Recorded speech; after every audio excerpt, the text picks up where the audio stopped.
Hello, welcome to Revenant Reads. I'm Vin, and this is the end of the year book tag.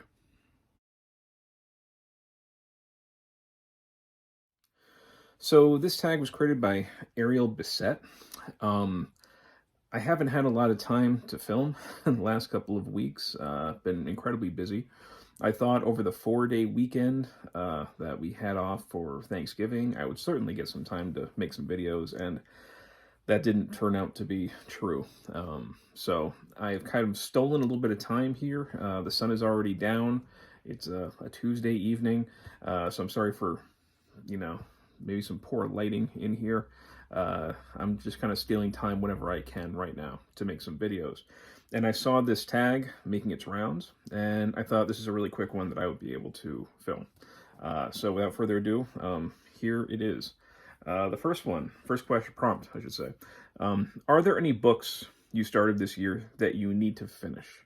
I'm always reading books. I'm currently reading, I don't know if I don't have a copy within reach.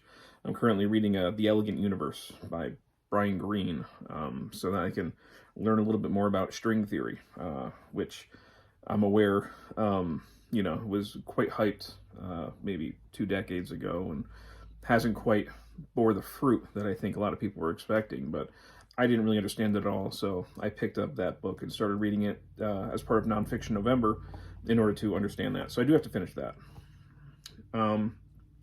Next prompt.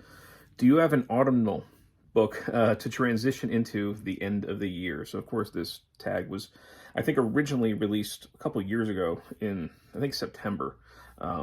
So here it is. This is actually the last day of November that I'm filming this. I don't read necessarily autumn books, but because it coincides with Halloween season, I did make sure to read some horror novels, like Between Two Fires and The Case Against Satan. So make sure to read some horror stuff during that time. Is there a new release you're still waiting for? I don't pay attention to new releases. What are 3 books you want to read before the end of the year? Well, in addition to any book trek books, so for December, we are, myself and other booktubers who are taking part in Book Trek, where we are reading Star Trek fiction. We're going to be reading fiction connected to the series Enterprise, so I'll have to read something from that. The other things I'm planning on reading, doing a kind of a small group read of Anne Radcliffe's The Mysteries of Udolpho.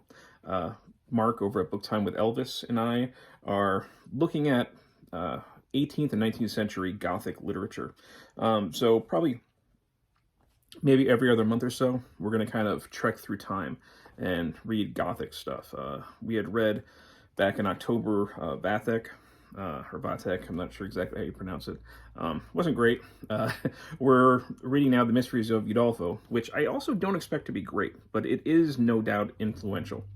I kind of expect maybe some interesting and fun parts of this. I also expect maybe a little bit of tedium, maybe a little bit of boredom. I might end up kind of reading this along with an audiobook just to kind of keep my focus going. But I am going to read this for December, before the end of the year.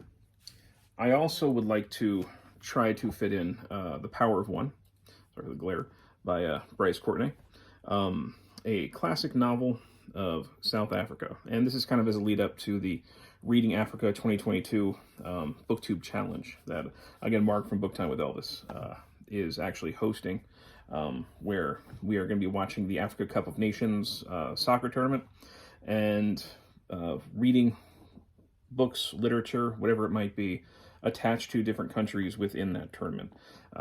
Each participant has a country chosen for them, and they follow that country through the tournament. I had gotten the Ivory Coast, and South Africa is not in the tournament, but I've had this sitting on my shelf for a very long time, and actually just recently Mark had spoken very highly of this novel, and I've been wanting to read it for a long time. I vaguely remember watching the movie back in the 90s. So this is one I do hope to get in, again, as a run-up to Reading Africa Challenge. And the last thing that I would like to try and get in, we'll see, is Thomas Jefferson and Sally Hemmings, An American Controversy by Annette Gordon Reed. some people were kind enough to allow me to join a group read that'll be happening in the second half of January of The Hemmings of Monticello, also by Annette Gordon Reed, looking at slavery within Jefferson's estate. And this was a precursor. This is something that she wrote earlier. This came out in 1997 by University Press of Virginia. And I think this is more of almost like a historiography of the way that scholars have treated the controversy. So I believe this did actually predate the DNA evidence that confirmed that Jefferson and Sally Hemmings did actually have children. But nevertheless, I think this will be valuable looking at the historiography surrounding that subject. So those are the three that I would like to read before the end of the year. Is there a book you think could still shock you and become your favorite book of the year? Probably not become my favorite book of the year. Although, like I said, Mark did speak very highly of this one, so maybe I'll end up liking it quite a bit. We'll see. Have you already started making plans for 2022? Yes, I have. In addition to reading Africa, I do want to try and read some more historical fiction next year to find out more about that genre. I think that the authors that I'll be trying out are Bernard Cornwell, Sarah Waters, and Alison Weir. I have books by all of them that I've gotten used book sales mostly just recently. Again, Mark, Book Time with Elvis. He and I are, of course, embarking on the Gothic literature. We've also decided to start going through the ancient historians. This past summer, we read Herodotus in a group read. I read the landmark Herodotus. And I believe in February, we're going to read Thucydides, and we'll kind of go through the ancient historians, maybe every few months or so. So certainly that's something I plan on doing. And I do want to also make sure that next year I do read some, get back into reading horror studies. Before I started this BookTube channel, I read a lot of horror studies. I read almost nothing but that for a good part of the year before I started this channel.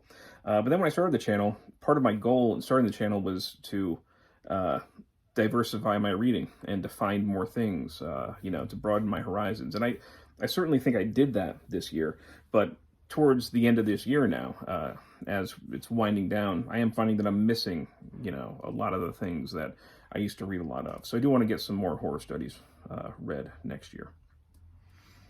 And I do believe that was the final prompt. Okay, so yeah, thank you to Ariel Bissett for creating this. I don't think that I saw Mark over at Book Time with Elvis do this tag, so I'll tag him if he would like to do it. He's welcome to. It's certainly almost the end of the year. Might as well. But anyway, thank you for watching. All right, and as always, thank you, BookTube.